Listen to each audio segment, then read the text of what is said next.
tapi kalau lebih dari 12 itu kurang bisa dipahami juga begitu ya. Jadi sebaiknya ya kalau 11 masih memadai. Ya, bukan kalimat karena nanti dicek saja apakah itu ada subjek, ada predikat, ada objek di dalam judul tadi atau masih berupa frasa gitu ya. Iya. Kalau tidak ada predikatnya ya berarti masih frasa. Hanya pengembangan dari komponen tertentu ya. Bisa subjeknya begitu atau objeknya begitu. Nah ini ada pengertian tuh sesingkat mungkin. Jadi kalau memang masih bisa disingkat, yang masuk di dalam judul itu adalah hal-hal penting yang memuat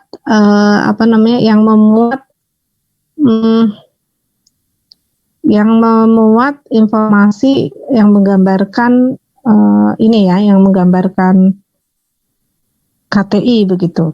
Jadi kalau misalnya Pak kali ya nanti lihat saja di dalam metodologi penelitiannya apa gitu ya. Kemudian tujuannya apa, yang lainnya apa gitu. Jadi kalau judul itu diusahakan memang tidak terlalu panjang.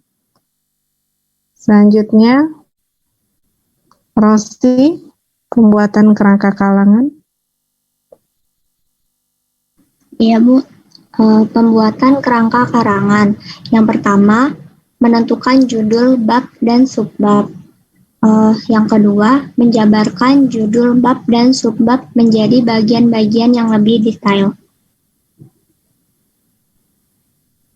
Udah. Di bawahnya sekaligus ya pengumpulan data itu bagaimana? Ini bisa dipahami ya judul bab dan subbab ini dan menjabarkan judul bab dan subbab.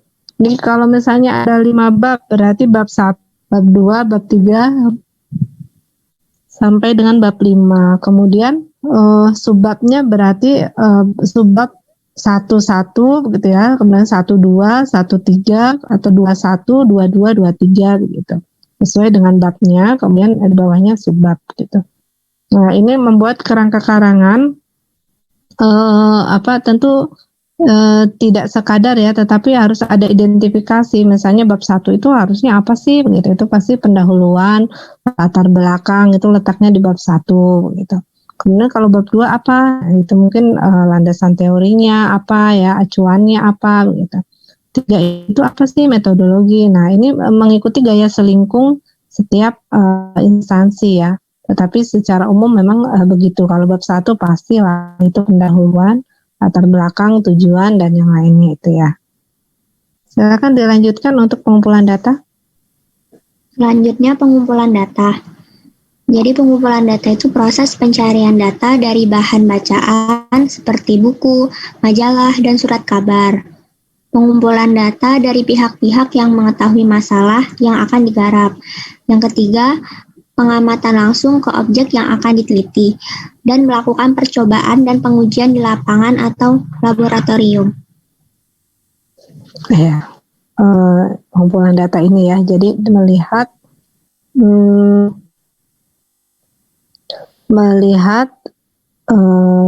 keluasan data atau kebutuhan data yang akan diperlukan untuk menyusun tulisan. Jadi bisa langsung mengamati.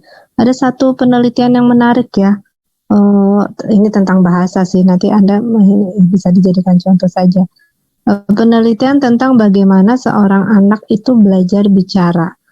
Penelitian seorang profesor tetapi dilakukan hanya pada satu orang, hanya kepada cucunya saja. Tetapi setiap saat, setiap si cucunya itu berbicara itu direkam, kemudian dianalisis begitu ya, sampai pada satu kesimpulan. Ini loh proses berbicara anak gitu ya, dengan kondisi anak yang misalnya normal, ininya berapa, ininya apa, perilakunya bagaimana, afektifnya bagaimana, ininya bagaimana, bahasanya bagaimana.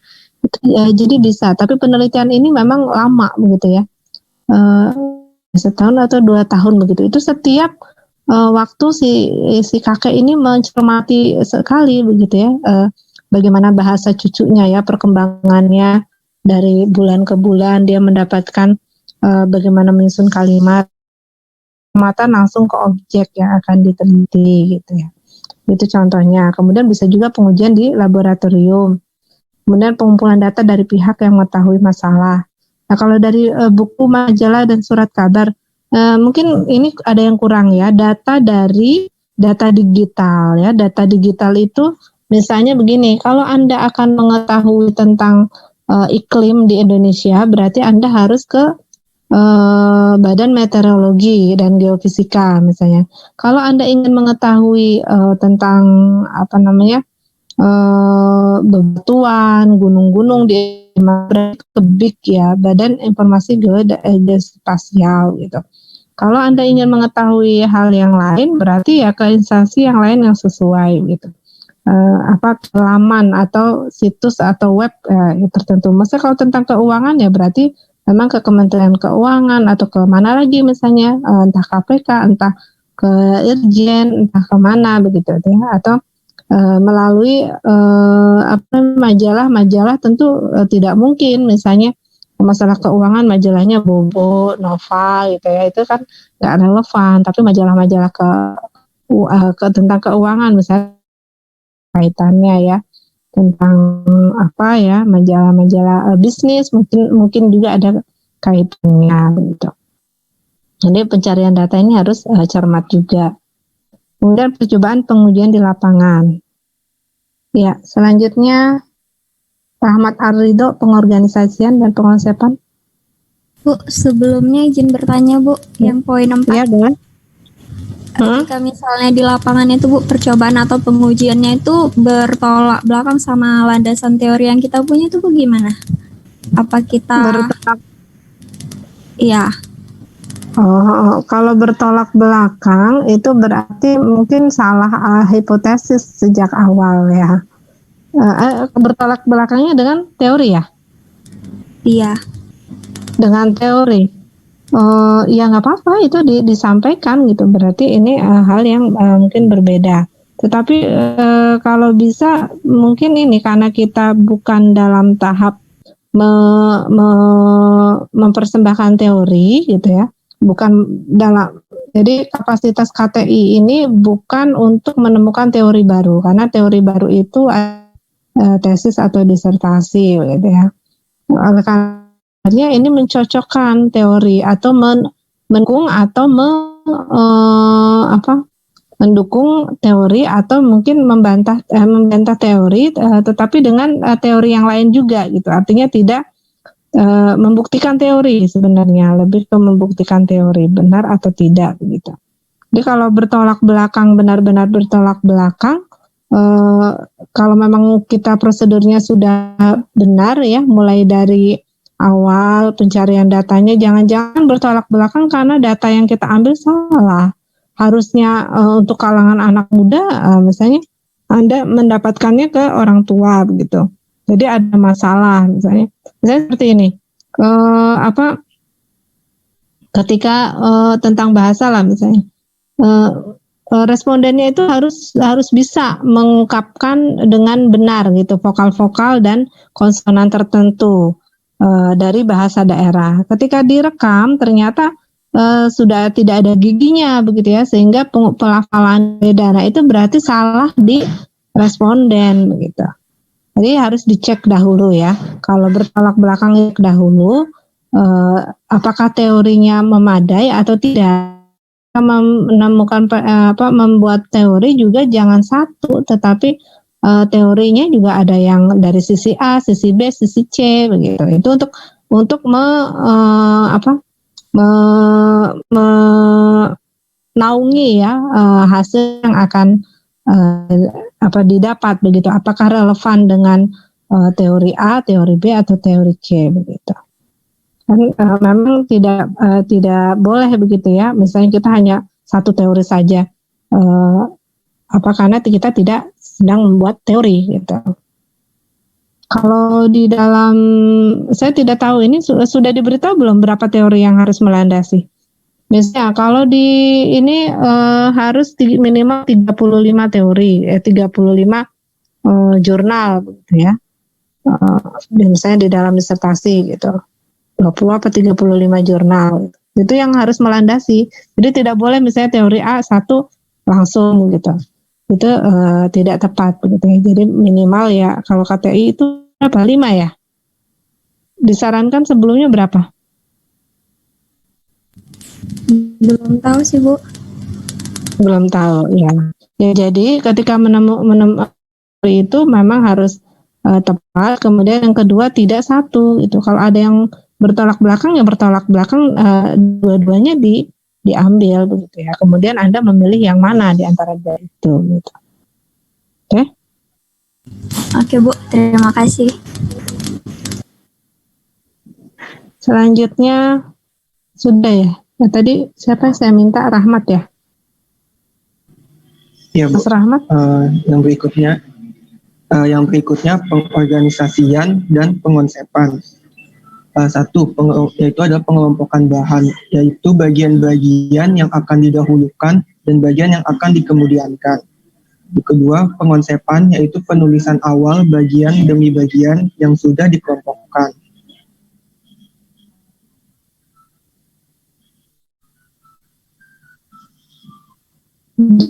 Jadi apa maksudnya? Mungkin maksudnya itu kalau yang kayak pengelompokan bahan itu kayak tadi data-datanya sudah ada, kemudian dikelompokkan data-data ini tuh untuk misalkan untuk menjawab rumusan masalah yang seperti apa gitu. Kemudian lebih ke mungkin cara penyajiannya nanti ke saat penulisannya itu seperti apa konsepnya. Iya, jadi pengelompokan itu penting ya ketika data itu sangat banyak. Misalnya kalau datanya itu campur aduk, berarti harus dikelompokkan ini data entah data laki-laki atau perempuan gitu, entah data pegawai negeri dan non pegawai negeri, entah mungkin ini berdasarkan profesi nih, ini guru, ini pegawai swasta, ini karyawan, ini dokter misalnya. Ya itu pengelompokan itu penting untuk nanti mendapatkan simpulan-simpulan gitu. Atau misalnya ini pelajar, ini mahasiswa itu ya. Di data-data itu dikelompokkan berdasarkan identitasnya. Selanjutnya silakan. Ya Bu, selanjutnya adalah penyentingan konsep. Yang termasuk tahap pemeriksaan atau penyentingan konsep adalah pembacaan dan pengecekan kembali naskah yang sudah dikonsep. Yang kurang lengkap dilengkapi dan yang kurang relevan dibuang atau diganti. Di samping itu, hal yang tidak kalah pentingnya adalah penyentingan bahasanya. Di penyuntingan konsep itu ya dilakukan secara mandiri ya. Jadi konsep yang sudah ada sebelum dikonsultasikan disunting sendiri gitu. Jangan sampai menulis itu satu kali terus sudah selesai. Ini yang sering ya, sehingga yang itu masih Y, N, G, A-nya hilang gitu ya. Nah, penyuntingan pertama yang paling mudah itu adalah penyuntingan dari penulisan. Kemudian dari an. Nah, baru dari konsepnya. Konsepnya misalnya begini. Kita harusnya misalnya tidak semua, kita nulisnya semua gitu ya. Jadi justru salah konsep gitu. Selanjutnya penyajian atau pengetikan. Jadi tadi ya tahapan-tahapannya itu konsep itu harus benar-benar ketika dilihat dengan teori juga. Misalnya begini, si A itu ngomong X, si B ngomong Z, tetapi kita menuliskannya salah gitu ya. Nah, itu juga termasuk hal yang bahaya, tertukar misalnya. Justru si A itu bicara X, itu si B bicara Y. Nah, itu kan berarti tertukar. Penyajian atau pengetikan. Silakan Fatia. Penyajian atau pengetikan. Setelah disunting, naskah yang sudah lengkap diketik rapi sesuai dengan ketentuan yang ada. Ketentuan itu antara lain menyangkut jenis huruf dan ukurannya, jarak margin kiri dan kanan serta atas dan bawah kertas, spasi antar baris, jenis dan ukuran kertas, tertib penulisan karya ilmiah yang menyangkut kutipan, catatan kaki, dan daftar pustaka. Ya, jadi itu segala hal ya tentang penyajian dan pengetikan. Jadi setelah kita sunting, naskah yang sudah lengkap diketik rapi. Sebenarnya ini terbalik ya. Menurut saya terbalik karena penyuntingan itu ya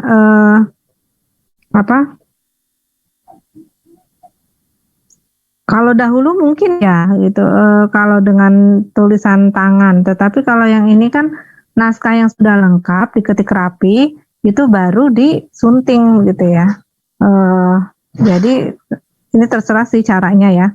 Caranya bagaimana? Maksudnya kita menulis itu sudah sesuai dengan jenis huruf dan ukurannya, margin kanan dan kiri itu sudah terpola dengan baik begitu ya. Jadi ketika kita menyunting tidak mengubah lagi gitu. Karena kalau setelah disunting kemudian diketik rapi itu agak nanti akan ternyata ketika disunting masih banyak kesalahan, kemudian akan berubah lagi itunya ya pengetikannya. Jadi kalau bisa itu sudah bagaimana caranya ya bisa lengkap sudah rapi kemudian disunting. Jadi ketika penyuntingan itu tidak mengubah dari yang pola yang sudah ada gitu. Kutipan, catatan kaki, dan daftar pustaka. Ya. Selanjutnya jenis karya ini bergantung sih ya kalau Anda melakukan atau biasa bekerja secara induktif atau deduktif gitu ya. Kalau misalnya lebih baik langsung pada template itu mungkin lebih memudahkan. Tapi kalau tersendiri kemudian baru di copy ke dalam template itu agak kemungkinan besar ya akan tercopy salah gitu. Kemudian juga akan penomorannya juga mungkin salah gitu ya. Jadi penyuntingan itu termasuk setelah selesai semua kita sunting, itu bagian yang akhir ya. Selanjutnya Safira.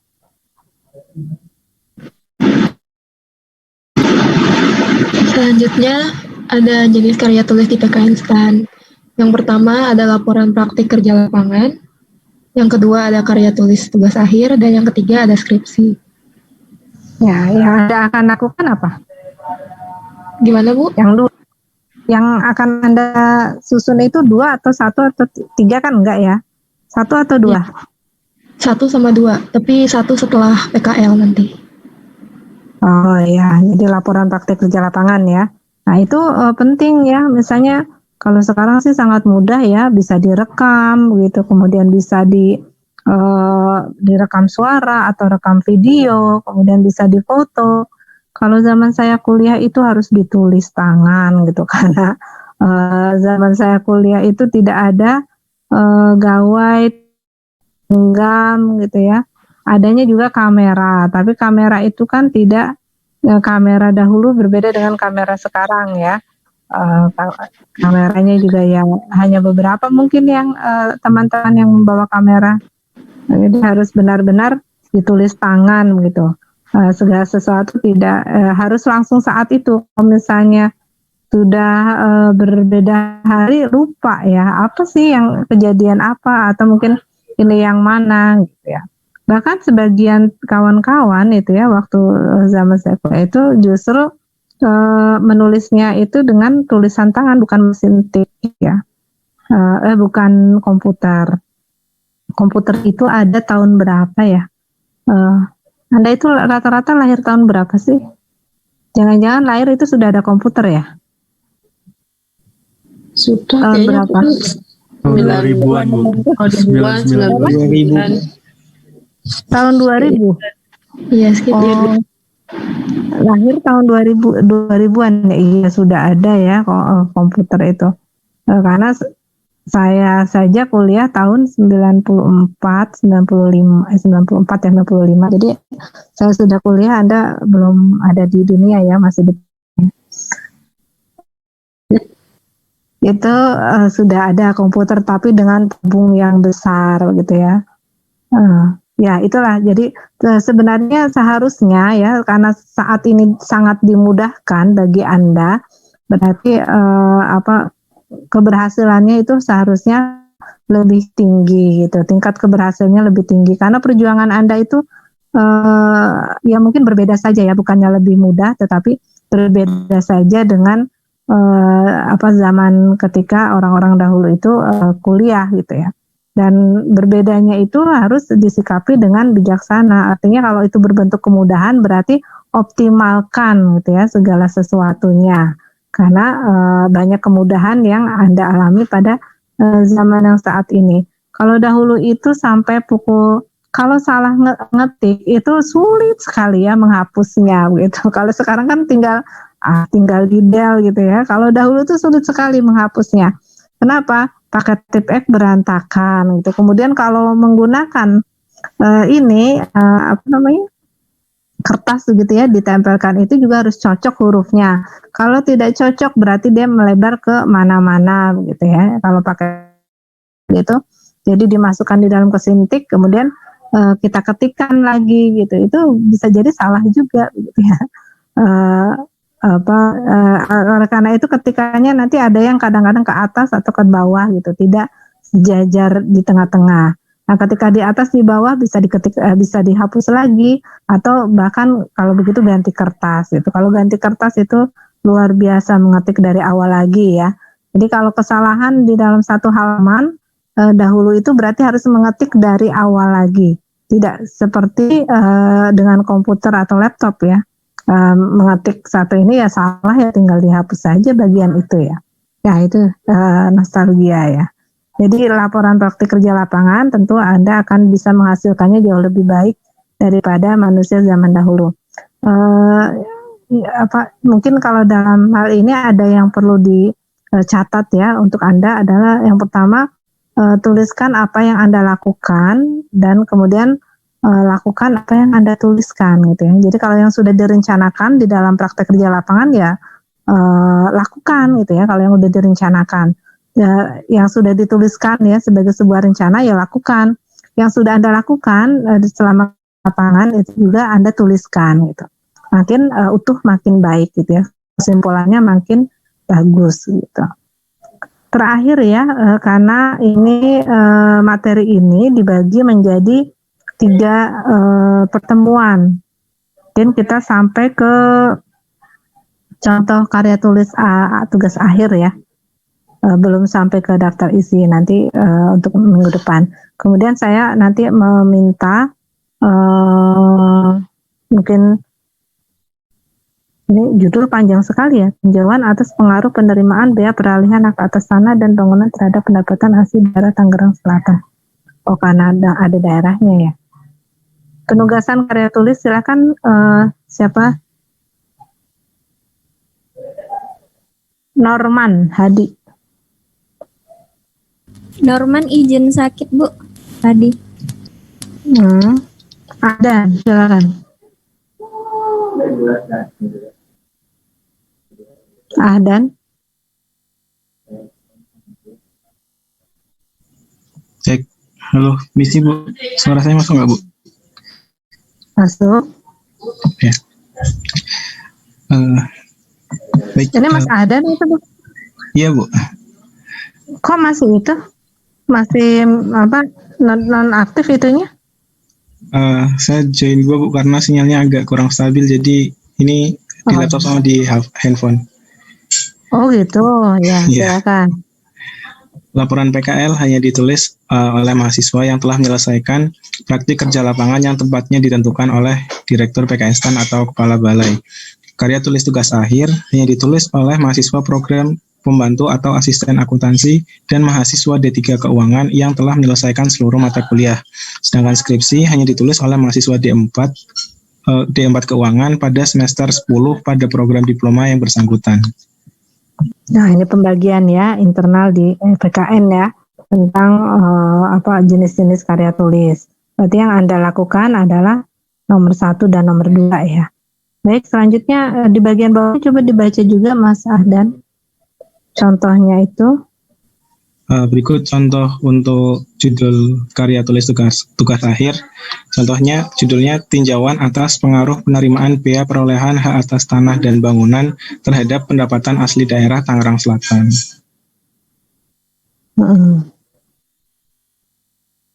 Oke, sebentar. Halaman.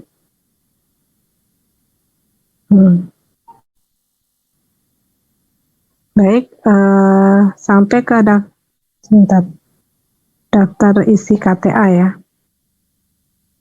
Ini contoh-contohnya sih ya.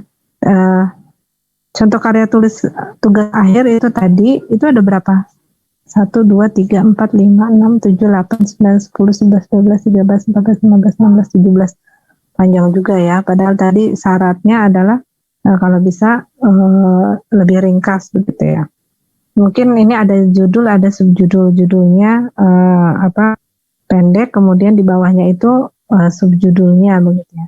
Jadi studi kasus di daerah Tangerang Selatan itu sebagai subjudul. Tapi bergantung ke gaya selingkung di instansi masing-masing. Ya ini kemudian daftar isi KTA ya. Yang pertama adalah halaman judul, kemudian halaman persetujuan, ini bagian atas berarti ya. Pernyataan lulus ujian konferensi, memang ada ya ujian konferensi? Ada? Kurang tahu Bu, karena kalau di KTTA itu ya ada halaman persetujuan sama biasanya keaslian bahwa itu bukan plagiarisme kayak gitu Bu. Mungkin Anda ini kali ujian akhir kali ya, maksudnya ujian kuliah begitu ya. Kan kalau di itu ada ujian komprehensif gitu, kalau di tempat yang lain misalnya. Kemudian kata pengantar, daftar isi, daftar tabel, daftar gambar atau grafik, daftar lampiran. Ini merupakan contoh, bukan contoh ya, ini merupakan struktur ya, atau organisasi dari KTA.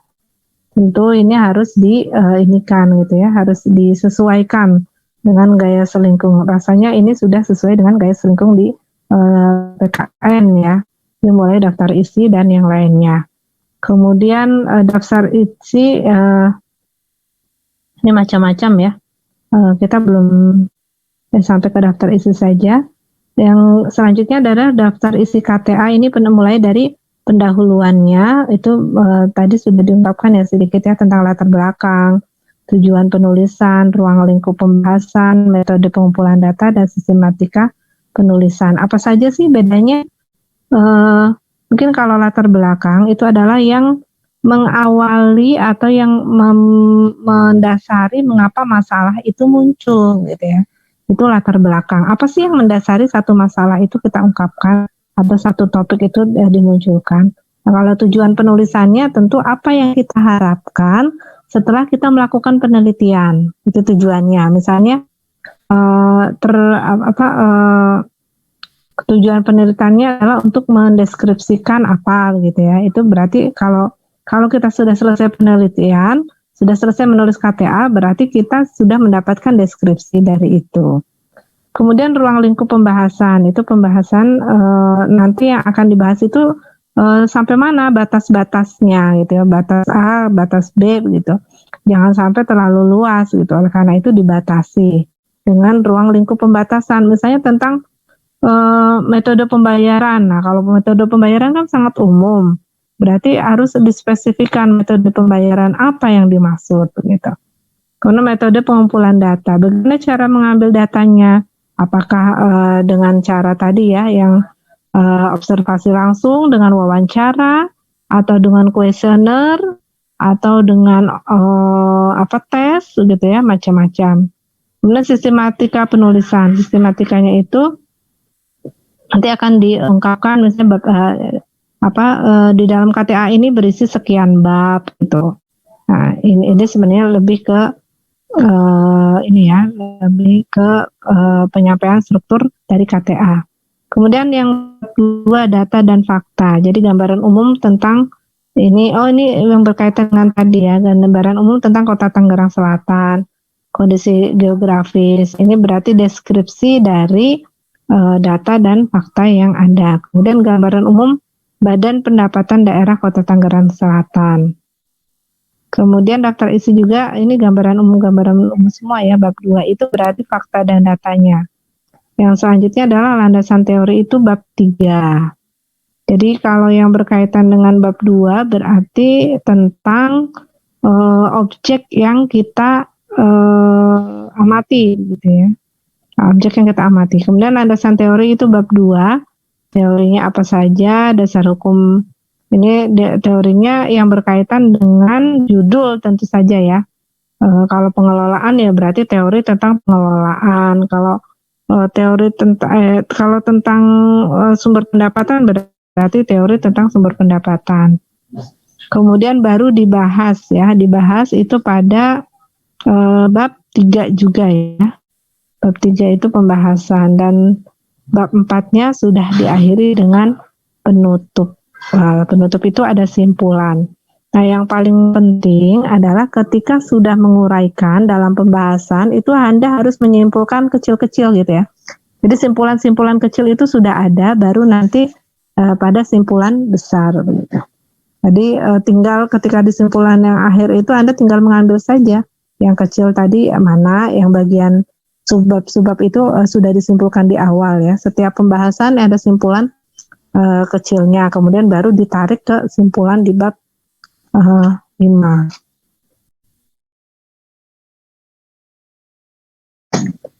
Ya, itu struktur secara umum tentang KTI ya, bisa tergambar ya. Nah, sekarang saya rasa kita cukup ya sampai di sini. Kemudian saya minta beralih ke ke WA. Setiap orang mengambil satu kata kunci ya tentang apa yang disebut dengan KTI gitu, yang harus diperhatikan, tetapi tidak terlalu berdasarkan salindia ya. Jadi kata kunci saja, jangan mengulang salindia gitu, tapi pemahaman Anda saja. Misalnya harus berdasarkan data begitu ya. Fakta dan data itu poin penting gitu. Kemudian poin-poin penting yang lain itu apa? Gitu. Jadi setiap orang ya kalau bisa berbeda-beda begitu ya. Bisa dipahami tidak? Bisa Bu. Bisa Bu. Ya, Bisa, Bu. Mulai dari apa tadi pengertian sampai kepada struktur gitu, hal-hal penting saja. Tetapi tadi bukan mengulang salindia gitu. Jangan mengetik ulang salindia, tetapi pemahaman Anda yang katakanlah salindia A gitu, itu yang paling penting apa sih? Oh, ini yang paling penting dari salindia ini. Gitu. Jadi hanya cukup satu kalimat saja. Baik, jika sudah ada pertanyaan, nanti kita lanjutkan minggu depan untuk pembahasan yang lain. Sekarang sampai gimana? Perlu ada bilang slide keberapa gitu kan, maksudnya tinggal ditulis aja apa yang kata itu seperti apa gitu kan, yang ada di pikiran. Oh ya, oke. Ya, poin-poinnya misalnya bagian apa gitu. Tapi Anda melandasi dari salindia yang mana gitu, boleh gitu ya. Tapi tidak perlu disebutkan salindianya, tidak apa-apa. Yang penting justru kata kuncinya itu nanti ketika dikumpulkan, oh ini loh jadi sama seperti gambaran katakanlah seseorang tentang seekor gajah gitu ya. Jadi oh ini loh belalainya, oh ini loh kakinya yang besar, oh ini loh telinganya yang lebar, oh ini loh ininya gitu. Jadi sampai membentuk satu, oh ini loh KTI gitu ya. Sebelum nanti kepada praktik gitu, sampai kepada struktur ya.